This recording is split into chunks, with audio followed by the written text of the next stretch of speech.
नया IBM 7 हौसला है।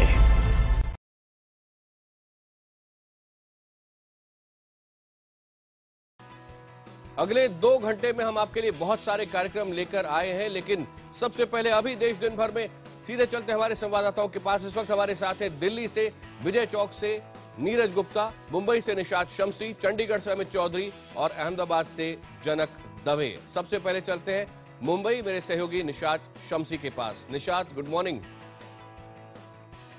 Good morning Akash. लेकिन सबसे पहली बड़ी खबर है, महाराष्ट्र में बीजेपी सरकार का मुखिया कौन होगा, इसका फैसला आज शाम 4 बजे हो सकता है। इस बैठक में आज राजनाथ सिंह और जेपी नड्डा भी शामिल होंगे। महाराष्ट्र में बीजेपी का पहला मुख्यमंत्री कौन होगा, इसके लिए आज बीजेपी विधायकों की बैठक बुलाई गई है। विधायक दल का नेता चुनने के लिए होने वाली इस बैठक में केंद्रीय गृह मंत्री राजनाथ सिंह, पार्टी महासचिव जेपी नड्डा और राजीव प्रताप रूडी भी मौजूद रहेंगे। माना जा रहा है कि बीजेपी प्रदेश अध्यक्ष देवेंद्र फडणवीस ही विधायक दल के नेता हो सकते हैं। माननीय राजनाथ सिंह जी आ रहे हैं, उनके साथ नड्डा साहब आ रहे हैं। आज मैं आ गया हूं, हमारे साथ ओम जी माथुर आ चुके हैं। हम तय कर लेंगे, हमारे लीडर का चयन हो जाएगा और हम अपने मुख्यमंत्री की तैयारी कर लेंगे। बीजेपी के लिए राहत की बात यह है कि महाराष्ट्र में सरकार बनाने के लिए शिवसेना ने समर्थन देने की बात कही है, फिर चाहे मुख्यमंत्री के तौर पर फडणवीस चुने जाएं या कोई और। उधर एनसीपी सुप्रीमो शरद पवार ने भी बीजेपी को खुशखबरी दे दी है। पवार ने कहा कि अगर जरूरत हुई और सदन में मतदान हुआ तो एनसीपी के विधायक सदन से अनुपस्थित रहेंगे। पवार ने इसके पीछे सफाई दी कि हम ऐसा नहीं करेंगे तो राज्य में कोई सरकार नहीं बनेगी और 6 महीने के अंदर फिर से चुनाव जैसी स्थिति पैदा हो जाएगी या राष्ट्रपति शासन लग सकता है। पुणे के मशहूर कारोबारी और पंचशील ग्रुप के चेयरमैन अजय चोरडिया की संदिग्ध हालत में मौत हो गई है। 47 साल के चोरडिया का शव पुणे के चिंचवाड़ में एक होटल कमरे में मिला। पुलिस को मौके से एक सुसाइड नोट भी मिला है और फिलहाल इस पूरे मामले की तफ्तीश जारी है। ये तस्वीर है पुणे के मशहूर कारोबारी अजय चोरडिया की। पंचशील ग्रुप के चेयरमैन अजय चोरडिया ने सोमवार को फांसी लगाकर खुदकुशी कर ली। पुलिस को उनका शव पुणे के पास चिंचवाड़ के डबल ट्री होटल के एक कमरे से लटकता मिला। फिलहाल खुदकुशी की वजहों का पता नहीं चल पाया है, मगर पुलिस मौके से मिले सुसाइड नोट की जांच कर रही है। अजय चोरडिया का कारोबार पिंपरी और चिंचवाड़ में फैला हुआ था। वो hotel and restaurant association of western India के डायरेक्टर भी रहे थे। जानकारी के मुताबिक अजय के पिता ईश्वर चोरडिया और एनसीपी अध्यक्ष शरद पवार के बीच पारिवारिक रिश्ते रहे हैं। 2011 में महाराष्ट्र विधानसभा में विपक्ष के नेता एकनाथ खडसे ने पंचशील ग्रुप में शरद पवार की बेटी और सांसद सुप्रिया सुले के शेयर होने का आरोप लगाया था। इसी के बाद चोरडिया परिवार और पंचशील ग्रुप चर्चा में आया था। पवार के दामाद सदानंद सुले चोरडिया की फर्म से सीधे जुड़े हैं। मुंबई से सटे घाटकोपर में बाल मजदूरी का एक सनसनीखेज मामला सामने आया है। ये खुलासा तब हुआ जब कपड़ा फैक्ट्री में पैंट में जिप लगाने के काम करने वाले बच्चे की बड़ी बेरहमी से पिटाई कर दी गई। उम्र सिर्फ 11 साल, एक दिन में 16 घंटे का काम और तनख्वाह सिर्फ 1000 रुपए महीना। घाटकोपर की कपड़ा फैक्ट्री में सारे कानून ताक पर रखकर बच्चों से मजदूरी कराई जा रही है। इसी काम के दौरान एक बच्चे से गलती होने पर उसे इतना मारा पीटा गया कि उसे अस्पताल में भर्ती कराना पड़ा। इस बच्चे की हालत अब भी गंभीर बनी हुई है। बच्चे का पूरा होल बॉडी पे मारा गया है। यहाँ पे शोल्डर्स, उसका हाथ, मतलब छाती, सर, सब जगह पैर वगैरह सब सूजन था। पुलिस के मुताबिक कपड़ा फैक्ट्री का मालिक राजदीप चौधरी अलग अलग शहरों से बच्चों को यहां लाकर रखता था। गलती होने पर बच्चों की पिटाई भी होती थी। पुलिस ने आरोपी राजदीप को गिरफ्तार कर लिया है। Bureau report IBN 7। आगे की खबरों के लिए चलते हैं दिल्ली, मेरे सहयोगी नीरज गुप्ता के पास। शुक्रिया निशात। देश की आर्थिक राजधानी के बाद अब हम बात करेंगे देश की सियासी राजधानी यानी दिल्ली की। दिल्ली की राजनीति में आज एक अहम दिन है। सुप्रीम कोर्ट में दिल्ली के चुनावों को लेकर आज सुनवाई है। तमाम सियासी दलों की निगाहें सुप्रीम कोर्ट पर टिकी हुई हैं क्योंकि सरकार आज कोर्ट को ये बताएगी कि आखिर दिल्ली के चुनावों को लेकर वो कर क्या रही है। 8 महीनों से बिना सरकार के चल रही दिल्ली का क्या होगा? क्या दिल्ली में बीजेपी को सरकार बनाने का न्योता मिलेगा या फिर दिल्ली में दोबारा से चुनाव होंगे? इसका फैसला आज होने की उम्मीद है। सुप्रीम कोर्ट में सुनवाई के दौरान केंद्र सरकार को अपना पक्ष रखकर ये बताना होगा कि वो दिल्ली को लेकर क्या कदम उठाना चाहती है। खास बात यह है कि दिल्ली में 3 विधानसभा सीटों पर उपचुनाव की अधिसूचना आज ही जारी की जानी है। दिल्ली में फरवरी से ही राष्ट्रपति शासन लागू है। लोकसभा चुनाव के बाद से ही ऐसे कयास लगाए जा रहे हैं कि बीजेपी कुछ अन्य विधायकों के सहयोग से दिल्ली में सरकार बना सकती है। 70 सीटों वाली दिल्ली विधानसभा में फिलहाल सदस्यों की कुल संख्या 67 है। और बीजेपी को बहुमत के लिए 34 विधायकों की दरकार है, लेकिन उसके पास केवल 29 विधायक हैं। यानी बीजेपी के लिए बहुमत साबित करना आसान काम नहीं है। बीजेपी जोड़ तोड़ के जरिए सरकार बनाने से लगातार इनकार करती रही है। सुप्रीम कोर्ट में ही आज काले धन को लेकर भी सुनवाई है। सोमवार को दरअसल सरकार ने कोर्ट को 8 ऐसे नाम बताए थे जिन्होंने काला धन विदेशी बैंकों में जमा करा रखा है। हालांकि सरकार ने ये नहीं बताया कि इन खातों में राशि कितनी जमा है। जिन लोगों ने देश के पैसे को बाहर भेजा है गैर कानूनी रूप से, उन तमाम लोगों के नाम यह सरकार बाहर लाएगी। प्रदीप बर्मन, चेयरमैन डाबर, पंकज चमनलाल लोढ़िया, राजकोट के व्यापारी, और राधा टिम्ब्लो, गोवा के खनन कारोबारी। ये धन कुबेर हैं या काले कुबेर? सोमवार को सरकार की तरफ से सुप्रीम कोर्ट में जमा हलफनामे के बाद ये 3 विदेशी खाता धारक अचानक चर्चा में आ गए। काले धन के मुद्दे पर सरकार ने तीनों को लेकर एक हलफनामा दायर किया।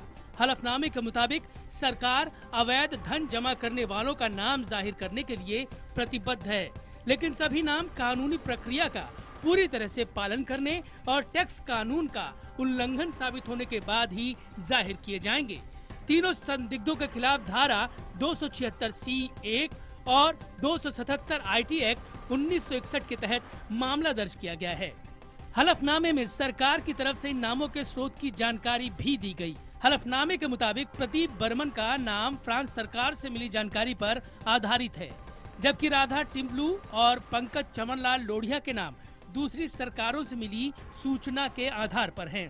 हालांकि तीनों का साफ कहना है कि उन्होंने कोई गैरकानूनी काम नहीं किया है। सुप्रीम कोर्ट में सरकार ने काला धन जमा से जुड़े जिन नामों का खुलासा किया है उनमें एक नाम गोवा की खदान कारोबारी राधा एस टिम्ब्लो का है। दिलचस्प बात है कि राधा टिम्ब्लो और उनकी कंपनी राजनीतिक पार्टियों को चंदा देती रही है। ये खुलासा किया है एडीआर ने।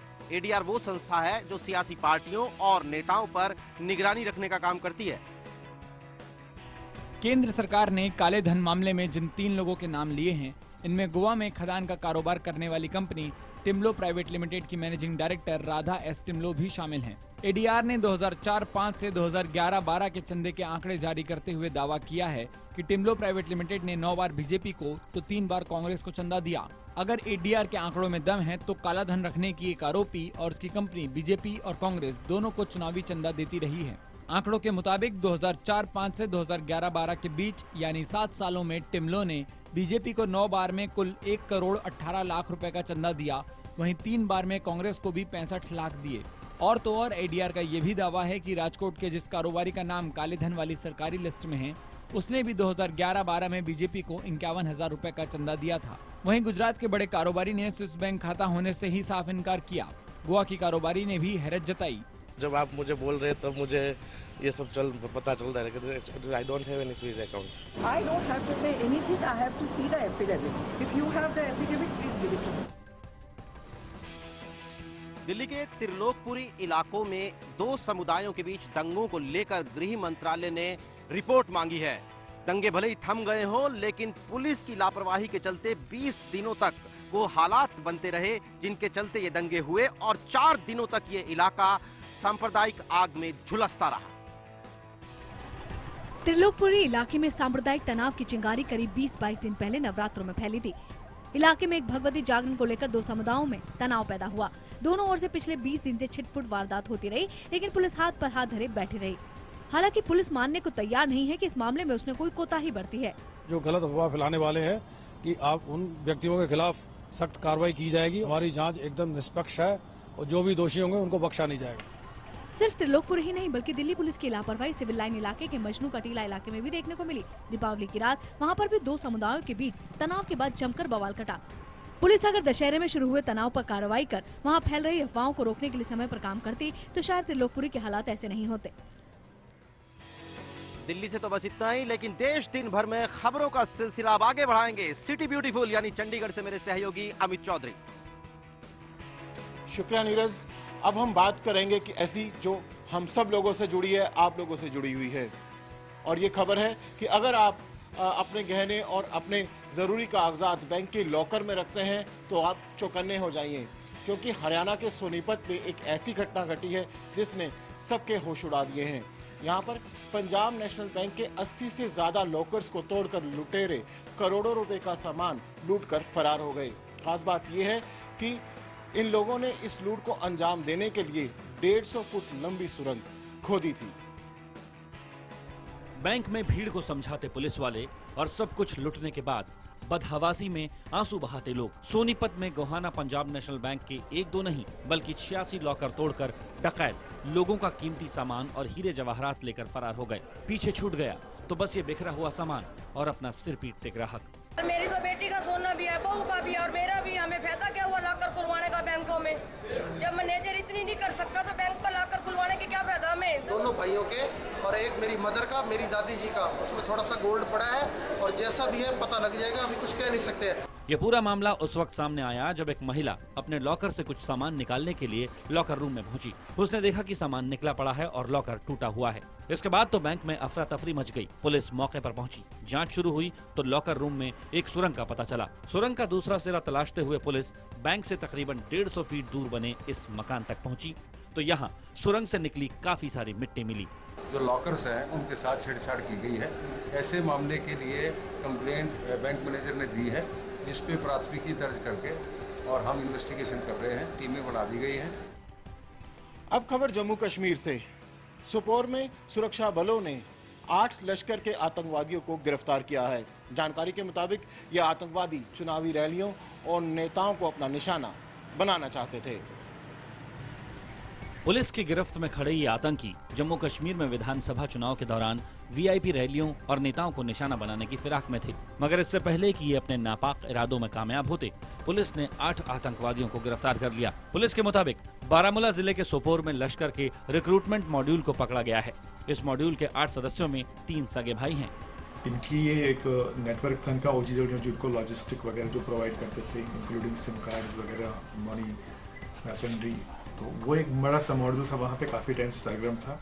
सूत्रों के मुताबिक इन सभी की भर्ती पाकिस्तान के आतंकी उमर खिताब ने की थी और वही घाटी में लश्कर के मॉड्यूल को ऑपरेट करता है। पुलिस का कहना है कि ऐसे लड़कों को लश्कर में शामिल करने के बाद उमर खिताब उन्हें हथियार और दूसरा सामान मुहैया कराता था। इन आतंकियों को पैसा और हथियारों की सप्लाई का जिम्मा सौंपा गया था।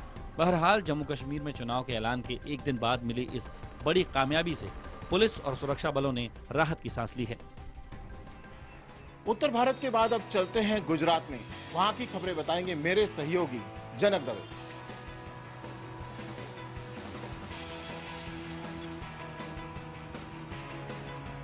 अरब सागर में उठा चक्रवाती तूफान नीलोफर बेहद ताकतवर हो चुका है। ऐसी संभावना जताई जा रही है कि 31 अक्टूबर को कच्छ के नलिया में वो बुरी तरह से प्रभावित कर सकता है, जिसके चलते तटीय इलाकों के तकरीबन 1300 गांवों को अलर्ट पर रखा गया है। राहत बचाव के लिए कोस्ट गार्ड के साथ साथ डिजास्टर मैनेजमेंट की टीमों को भी स्टैंड ऑफ रखा गया है। वहीं केंद्र ने राज्य सरकार को पूरी मदद देने का भरोसा दिया है। नीलोफर तूफान का सबसे ज्यादा असर गुजरात के कच्छ इलाके में पड़ने की आशंका है। मौसम विभाग के मुताबिक फिलहाल नीलोफर समुद्र तट से करीब 1200 किलोमीटर दूर है और 30 और 31 अक्टूबर के बीच तट से टकराएगा। इस दौरान कच्छ और सौराष्ट्र में भारी बारिश होने की चेतावनी दी गई है। गुजरात सरकार के मुताबिक तूफान से निपटने के लिए तैयारी जोरों पर चल रही है। पूरी तैयारी कर दी है। पहले तो मछुआरों को बुला लिया है, वापस आ जाइए, एक काम पूरा कर दिया है। सबसे ज्यादा इफेक्ट कच्छ को होने वाली है, इसमें ज्यादातर नलिया। राज्य सरकार पहले ही तटीय इलाकों को अलर्ट जारी कर चुकी है। हर 3 घंटे पर मौसम की रिपोर्ट ली जा रही है। कोशिश ज्यादा से ज्यादा लोगों को सुरक्षित ठिकानों पर पहुंचाने की भी है। अहमदाबाद से जनक दवे की रिपोर्ट, IBN 7।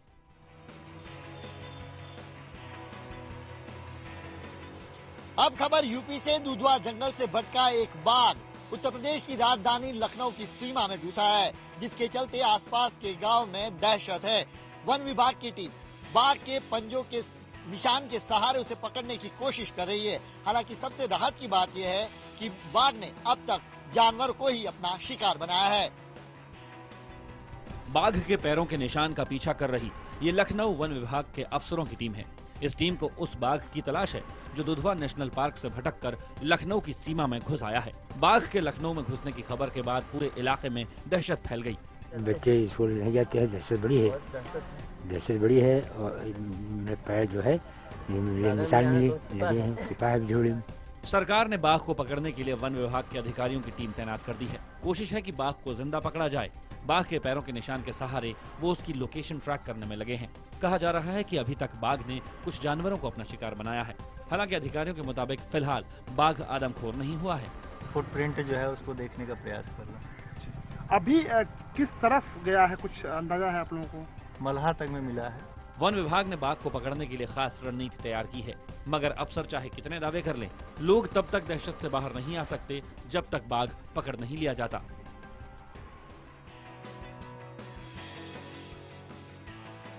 अब देखते हैं कुछ खबरें संक्षिप्त में। उत्तर प्रदेश के गाजियाबाद के कविनगर इलाके की एक फैक्ट्री में भीषण आग से हड़कंप मच गया। आग इतनी जबरदस्त थी कि इस पर काबू पाने के लिए दमकल की 40 गाड़ियों को लगाना पड़ा। गाजियाबाद के अलावा आसपास के जिलों से भी फायर ब्रिगेड की गाड़ियों को आग बुझाने के काम पे लगाया गया है। गनीमत रही कि सभी कर्मचारियों को वक्त रहते फैक्ट्री से सुरक्षित बाहर निकाल लिया गया। गाजियाबाद में लग्जरी कार चोरी किए जाने की घटना सीसीटीवी कैमरे में कैद हुई है। ये वारदात जीटी रोड पर हुई। तस्वीरों में कार चोर टाटा सफारी का बोनेट खोलता है, तार काटता है, फिर डिक्की के रास्ते कार में घुसता है, लेकिन गाड़ी का लॉक खुलते ही सिक्योरिटी अलार्म बजने लगता है। चोर कार के अंदर बैठता है और अलार्म बजते रहने के बावजूद कार लेकर फरार हो जाता है। अगली खबर भी गाजियाबाद से, जहां वेब सिटी में एक सुरक्षा कर्मी को बदमाशों ने घायल कर उससे बंदूक लूट ली। एटा के रहने वाले गार्ड शेर सिंह को बेहोशी की हालत में अस्पताल में भर्ती कराया गया है, जहां उसकी हालत नाजुक बनी हुई है। घटना के बाद पुलिस मौके पर छानबीन के साथ आरोपियों की तलाश में जुट गई है।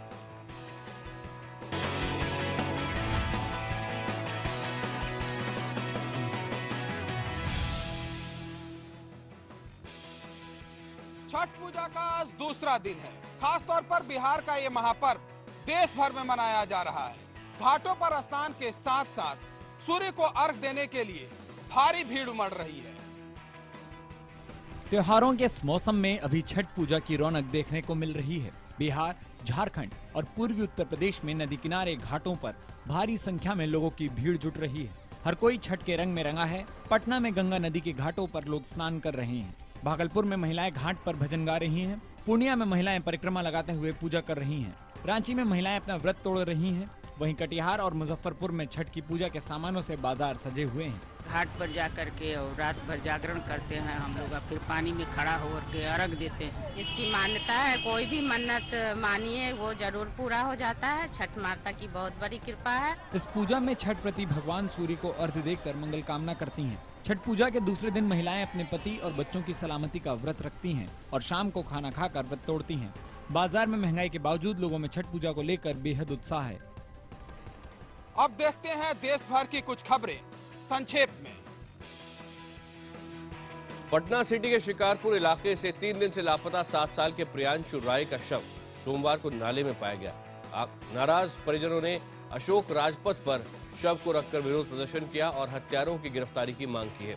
पीड़ित परिवार ने पुलिस प्रशासन पर आरोपियों की गिरफ्तारी में लापरवाही का आरोप भी लगाया है।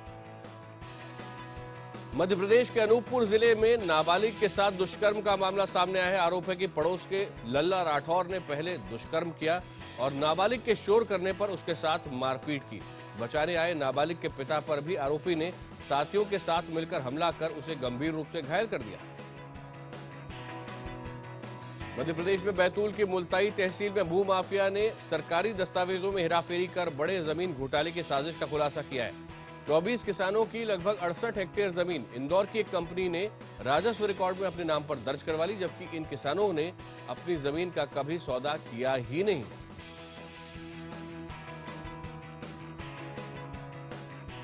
देश दिन भर में अभी इतना ही। आपको याद दिला दें कि देश दिन भर शाम को एक नए रूप में 7 बजे एक बार फिर आपके सामने होगी।